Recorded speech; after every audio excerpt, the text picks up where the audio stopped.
नमस्कार. आज आहे शिवजयंती. तुम्हा सर्वांना शिवजयंतीच्या खूप खूप शुभेच्छा.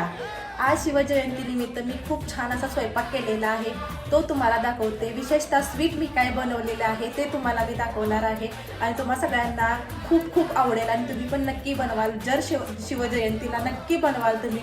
असा हा मी भगव्या कलरचा पदार्थ बनवलेला आहे.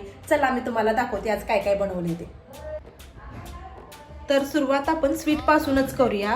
या ठिकाणी मी बनवलेला आहे स्वीटमध्ये आपल्या गाजराची छानपैकी भगव्या कलरची मी इथं खीर बनवलेली आहे. इथं पावट्याची आमटी, गवारीची भाजी, भात आणि इथं आहे चपाती. असं हे आजचं माझं शिवजयंतीनिमित्तचं एकदम पारंपरिक आणि पौष्टिक जेवण आहे. आवडलं का तुम्हाला? नक्की सांगा मला.